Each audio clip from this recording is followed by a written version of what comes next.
सोने की चिड़िया कहा जाने वाला भारत दुनिया के सबसे प्राचीन देशों में से एक है।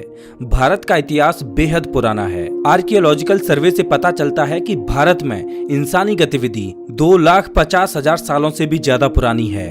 वैज्ञानिकों का मानना है कि इतने पुराने समय में होमो सेपियंस, जो कि हम खुद हैं, उनके अलावा 10 से 12 और इंसानी प्रजाति रहते थे जो आज के समय विलुप्त हो चुके हैं। अब दोस्तों, इतनी सारी इंसानी प्रजातियां आखिरकार क्यों विलुप्त हुई, ये हम किसी और वीडियो में जानेंगे। लेकिन इतने पुराने समय में ह्यूमन एक्टिविटीज के सबूत मिलना ये दर्शाता है कि भारत का इतिहास सच में ही काफी पुराना है। आर्कियोलॉजिकल एग्जीबिशंस में पत्थरों के औजारों सहित आदि मानवों द्वारा प्रयोग किए गए ऐसे औजार भी मिलते हैं जो इस ओर इशारा करते हैं कि भारत के रीजन में इंसान काफी पुराने समय से रह रहे हैं। जब बात पुरानी सभ्यताओं की होती है तो अक्सर इजिप्ट और मेसोपोटामिया की सभ्यताओं का जिक्र होता है। बेशक ये दोनों सभ्यताएं बेहद पुरानी और अपने समय में काफी विकसित थीं, लेकिन पश्चिमी देशों द्वारा भारत के प्राचीन इतिहास को अक्सर नजरअंदाज कर दिया जाता है, जबकि भारत में बसी सभ्यताएं भी इजिप्ट और मेसोपोटामिया की सभ्यताओं से कम नहीं थीं। ईसा के जन्म से 7,000 साल पूर्व मौजूद हड़प्पा या कहें सिंधु घाटी की सभ्यता, जो कि अपने दौर में दुनिया की सबसे विकसित और महान सभ्यताओं में से एक थी, वो भारत में ही थी। सिंधु घाटी की सभ्यता मेसोपोटामिया और इजिप्ट की सभ्यताओं से भी ज्यादा दूर तक फैली हुई थी और इन दोनों सभ्यताओं की जितनी ही विकसित थी। हिंदुइज्म, जैनिज्म, बुद्धिज्म और सिखिज्म जैसे धर्मों का जन्म हमारे देश भारत में ही हुआ। हमारे भारत ने दुनिया को क्या नहीं दिया। प्राचीन भारत में ऐसे कई आविष्कार हुए हैं जिनके बिना आज की दुनिया की कल्पना करना कठिन है।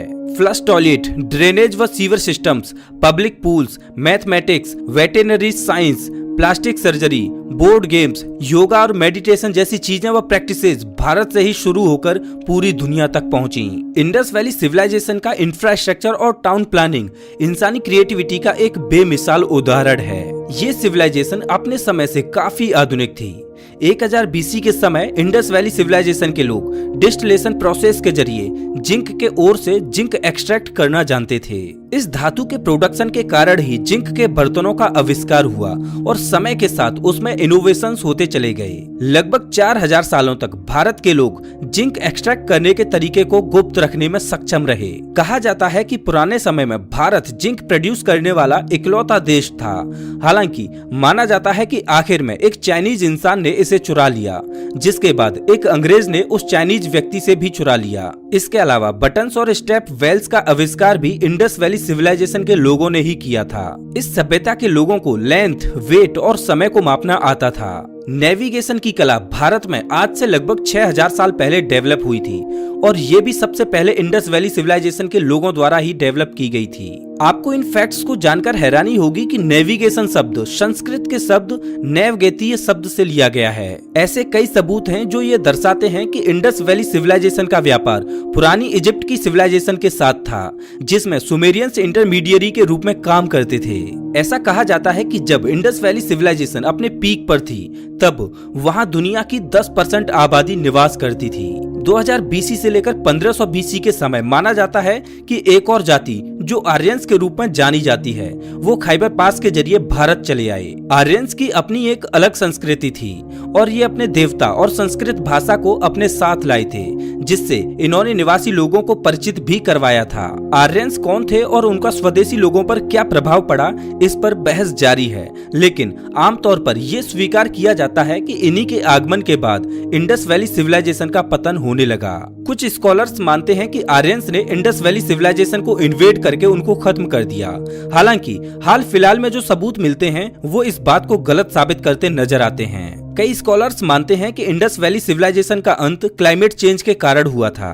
कुछ एक्सपर्ट्स के अनुसार इंडस रिवर का सूखना जो 1900 BC से शुरू हो गया था, वही कारण था क्लाइमेट चेंज का। इसके उलट कुछ एक्सपर्ट्स ये राय रखते हैं कि एक भयंकर बाढ़ ने इंडस वैली सिविलाइजेशन को तबाह कर दिया। खैर, इंडस वैली सिविलाइजेशन के अंत का जो भी कारण रहा हो, जो पीरियड इस सभ्यता के अंत के बाद आया उसे वैदिक पीरियड कहा जाता है। दरअसल इस दौर की जानकारी हमें वेदों से मिलती है, इसीलिए इसे वैदिक दौर कहा जाता है। इसके अलावा क्योंकि आर्यंस इस सभ्यता के निर्माता थे, इसीलिए इसे आर्यन सिविलाइजेशन भी कहा जाता है। वैदिक सिविलाइजेशन इंडस वैली सिविलाइजेशन की तरह टाउन्स में नहीं रहती थी, ना ही तो वैदिक सिविलाइजेशन के समय किसी विकसित सभ्यता का वजूद था। वैदिक सिविलाइजेशन के लोग ग्रामीण जीवन व्यतीत करते थे। वैदिक सिविलाइजेशन के शुरुआती समय में कुछ खास विकास नहीं हुआ। इस सिविलाइजेशन के लोग खेतीबाड़ी और पशुपालन ही करते थे। वैदिक काल को ऋग्वैदिक काल और उत्तर वैदिक काल में बांटा जाता है। आर्यंस धार्मिक थे और देवताओं को प्रसन्न करने के लिए ये यज्ञ विधि भी किया करते थे। वैदिक पीरियड में ही कास्ट सिस्टम का आगमन हुआ। समाज को 4 प्रकार के लोगों में बांट दिया गया। ब्राह्मण उन्हें कहा गया जो पंडित और स्कॉलर्स थे। क्षत्रिय वे कहलाए जो योद्धा थे, और इसके बाद वैश्य जो व्यापारी और किसान थे, और अंत में शूद्र जो मजदूरी का काम किया करते थे। सबसे निचली जाति थी दलित या कहें अछूत लोगों की, जो साफ सफाई का काम किया करती थी। हालांकि इतिहासकार इस बात पर सहमत नहीं हैं कि दलितों का वास इस समय में था या फिर नहीं। शुरुआत में ये कास्ट सिस्टम या कहें कि जातिवाद एक इंसान के कार्य पर निर्भर करता था। मतलब कि जो पढ़ाई किया करता था उसे ब्राह्मण का नाम दे दिया जाता, और जो व्यापार या कृषि के कामों को करता उसको वैश्य का नाम दे दिया जाता। लेकिन समय के साथ एक इंसान का ब्राह्मण, क्षत्रिय, वैश्य, शूद्र होना उसके जन्म के साथ तय होने लगा, और उसके बाद ये प्रथा आई कि कोई अपने धर्म या कहें कि जाति को नहीं बदल सकता, नहीं तो दूसरी जाति के लोगों के साथ शादी कर सकता है। जिस सनातन धर्म का पालन इस काल में किया जाता था, उस धर्म को इस काल से भी पुराना माना जाता था। हालांकि यही वो समय था जब लोगों ने एक सिस्टमाइज्ड तरीके से इस धर्म को अपनाना शुरू किया था। आज हम इसी सनातन धर्म को हिंदू धर्म के नाम से जानते हैं। दरअसल सिंधु नदी के सामने सनातन धर्म की जो लोग पूजा करते थे उन्हें सिंधुज कहा जाने लगा, और बाद में इन्हें हिंदूज कहा जाने लगा। वैसे तो सनातन धर्म को कई लोगों द्वारा एक पॉलीथियस्टिक रिलीजन यानी कि कई देवताओं वाला धर्म माना जाता है, लेकिन वास्तविकता में ये एक मोनोथियस्टिक रिलीजन है। यानी इस धर्म के अनुसार ईश्वर केवल एक ही है, जो कि खुद ब्रह्म है। खैर हम इसकी और गहराई में नहीं जाएंगे। बात करें अगर महाभारत युद्ध की, तो महाभारत असल में हुआ था या नहीं ये तो कहना मुश्किल है, लेकिन दुनिया भर के कल्चर्स में लगभग 3000 से 5000 साल पहले महाभारत जैसी ही एक घटना का वर्णन अलग अलग नामों से मिलता है। अब महाभारत जैसी वो घटना महाभारत थी या कुछ और, ये कहना तो मुश्किल है, लेकिन ये हैरानी की बात है कि अलग अलग नामों से एक ही घटना का जिक्र दुनिया भर के अलग अलग कल्चर्स में हमें मिलता है।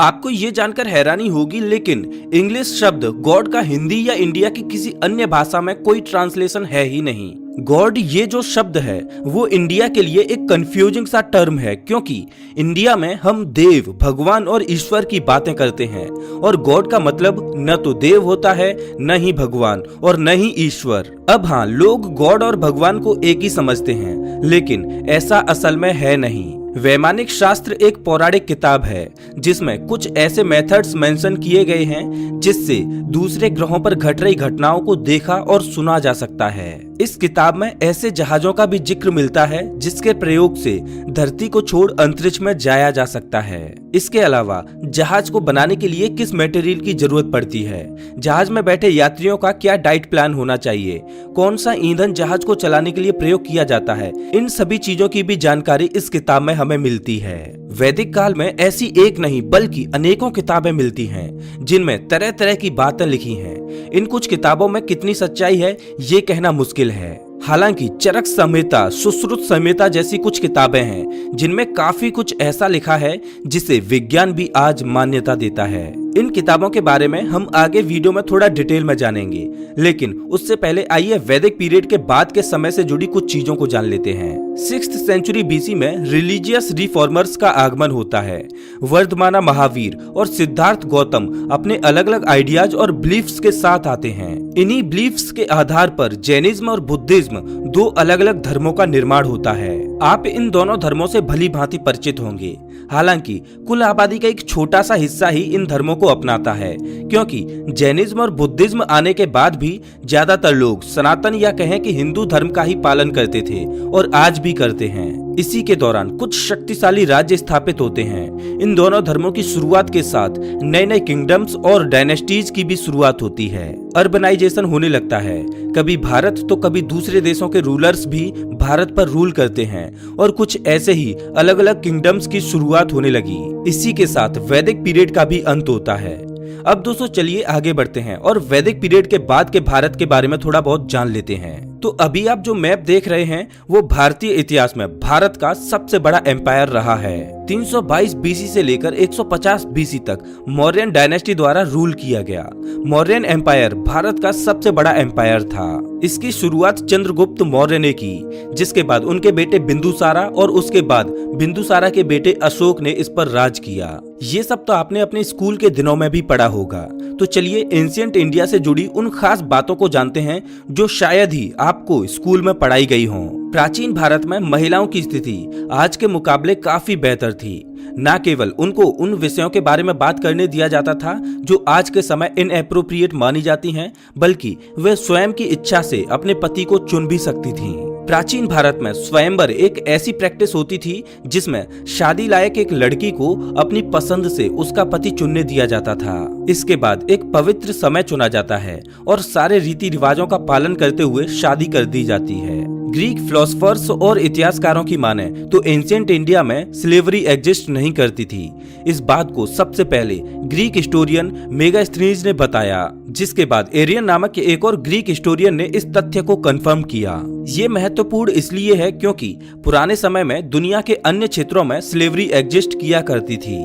वाराणसी, जिसे बनारस के नाम से भी जाना जाता है, वो दुनिया के सबसे पुराने शहरों में से एक है, जिसका वजूद आज भी कायम है। कहा जाता है कि 500 बीसी में जब गौतम बुद्ध ने इस शहर को विजिट किया था, तब उस समय भी इसे प्राचीन शहर माना जाता था। मतलब कि ये शहर सच में ही बेहद प्राचीन था। यूं तो मौजूदा समय में भारत की शिक्षा व्यवस्था कुछ खास नहीं है, लेकिन प्राचीन समय में भारत शिक्षा के मामले में बाकी अन्य देशों से कहीं आगे था। भारत में ही स्थित तक्षशिला को दुनिया की सबसे पहली यूनिवर्सिटी माना जाता है। इसकी शुरुआत 700 बीसी में हुई थी और दुनिया भर से करीब 10,000 छात्र 60 से ज्यादा विषय यहाँ पर पढ़ने आते थे। इसके अलावा 5th सेंचुरी एडी से लेकर 11th सेंचुरी एडी के दौरान नालंदा यूनिवर्सिटी भी थी, जहाँ पर हायर लर्निंग के लिए दुनिया भर के छात्र पढ़ने आते थे। नालंदा यूनिवर्सिटी आज के बिहार में स्थित थी और कहा जाता है कि नालंदा की लाइब्रेरी अपने समय की सबसे बड़ी लाइब्रेरी थी। पुराने समय के राजा जानते थे कि एजुकेशन बहुत महत्वपूर्ण है और इसीलिए नालंदा यूनिवर्सिटी में पढ़ने वाले छात्रों को किसी प्रकार की फीस नहीं देनी पड़ती थी। वे फ्री में पढ़ते थे और उनका सारा खर्चा उस समय राज कर रहे राजा उठाते थे। कहा जाता है कि जब ये यूनिवर्सिटी अपने पीक पर थी, तब यहाँ पर लगभग 1500 टीचर्स और स्कॉलर्स थे और 10,000 छात्र यहाँ पर पढ़ते थे। इस यूनिवर्सिटी में साइंस, पॉलिटिक्स, फिलॉसफी जैसे कई सारे सब्जेक्ट्स पढ़ाए जाते थे। हालांकि बख्तियार खिलजी ने 12वीं सदी में नालंदा यूनिवर्सिटी को तबाह कर दिया। नालंदा की लाइब्रेरी, जिसमें 90 लाख हाथ से लिखी हुई पुस्तकें मौजूद थीं, उन्हें जला दिया गया। कहा जाता है कि नालंदा लाइब्रेरी में मौजूद पुस्तकें 3 महीनों तक जलती रहीं। एक बार जरा सोच कर देखिए, इन किताबों में ऐसी कितनी महत्वपूर्ण जानकारियां रही होंगी जो खत्म हो गई। नालंदा यूनिवर्सिटी के खात्मे के साथ खत्म हो गई वो इंडिजीनियस नॉलेज जो अगर आज हमारे पास होती तो शायद भारत कहीं और होता। खैर दोस्तों, इन यूनिवर्सिटीज के बनने से कई 100 साल पहले भी भारत में ऐसे अनेक विद्वान रहे जो अपने इन्वेंशंस और डिस्कवरीज के कारण आज भी जाने जाते हैं। भारत के भास्कराचार्य, जो कि एक महान खगोलविद और मैथमेटिशियन थे, उन्होंने ही सबसे पहले सूर्य के अराउंड धरती के ऑर्बिटल टाइम को कैलकुलेट किया था।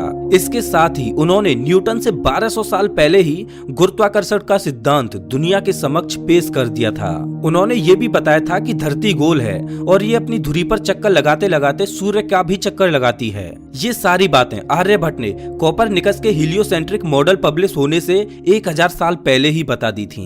जीरो की खोज का श्रेय भी इंडियन मैथमेटिशियन और खगोलविद ब्रह्मगुप्त और आर्यभट्ट को ही जाता है, जिन्होंने 500 बीसी के अराउंड इसकी खोज की थी। भास्कराचार्य और आर्यभट्ट के अलावा भी प्राचीन भारत में ऐसे कई विद्वान रहे हैं जिन्होंने विचित्र प्रकार की खोजें की। प्राचीन भारत के विद्वानों और उनके द्वारा की गई इन्वेंशंस और डिस्कवरीज को आज भी सराहा जाता है। आपको शायद सर्जरी का कॉन्सेप्ट नया लगता हो, लेकिन क्या आप सोच सकते हैं कि आज से करीब 2500 साल पहले भी प्राचीन भारत में सर्जरी हुआ करती थी। 800 बीसी के समय सुश्रुता, जो कि एक फिजिशियन थे, वे कॉम्प्लिकेटेड मेडिकल प्रोसीजर्स का प्रयोग करके सर्जरी किया करते थे। कैटरैक्ट और प्लास्टिक सर्जरी के अलावा कुछ सर्जिकल प्रोसीजर्स का इस्तेमाल करके वे किडनी स्टोन्स, लिम्ब प्रोस्थेसिस और फ्रैक्चर्स को ट्रीट किया करते थे। इसके अलावा ये भी कहा जाता है कि वे ब्रेन सर्जरी भी किया करते थे। सुश्रुत संहिता उन्हीं के द्वारा लिखी गई पुस्तक है जो मेडिसिन और सर्जरी पर बेस्ड है। सुश्रुत संहिता में कुल 184 चैप्टर्स हैं, जिनमें हजारों बीमारियों के कारण उनके उपचार सहित कई मेडिसिनल प्लांट्स, हर्ब्स और तरह तरह की औषधियों का जिक्र मिलता है। इतिहासकारों द्वारा सुश्रुत संहिता को एक महत्वपूर्ण पुस्तक माना जाता है, क्योंकि आयुर्वेद, जो एक और ट्रेडिशनल मेडिकल सिस्टम है और जिसे इंडियन फिजिशियन चरक द्वारा डेवलप किया गया था, उसमें दी गई बहुत सी जानकारियां सुश्रुत संहिता से ही ली गई हैं। बात करें अगर आचार्य चरक द्वारा लिखी गई पुस्तक चरक संहिता की, तो ये भी अपने आप में ही एक अनोखी किताब थी जो सालों की कड़ी रिसर्च के बाद लिखी गई थी। आयुर्वेदिक सिस्टम का कॉन्सेप्ट चरक संहिता से ही आता है। चरक संहिता को कुल 8 भागों में बांटा गया है और इसमें 120 चैप्टर्स हैं। तो दोस्तों, ये थे प्राचीन भारत से जुड़े वो तथ्य जो आपको जरूर जानने चाहिए थे। यकीनन भारत का इतिहास बेहद सुनहरा रहा है। ये सुख और समृद्ध होने के साथ साथ ज्ञान का भंडार भी था और यही कारण था कि इसे सोने की चिड़िया कहा जाता था। खैर, मॉडर्न हिस्ट्री की बात करें तो भी अंग्रेजी हुकूमत से पहले तक भारत दुनिया के सबसे समृद्ध और अमीर देशों में से एक था। तो दोस्तों, क्या आपको मॉडर्न हिस्ट्री से रिलेटेड कोई वीडियो चाहिए? मुझे कमेंट करके जरूर बताएं। अगर आपको ये वीडियो अच्छा लगा हो तो इसे लाइक करें और ऐसे ही वीडियोज के लिए चैनल को सब्सक्राइब करें, साथ ही बेल आइकन दबाएं।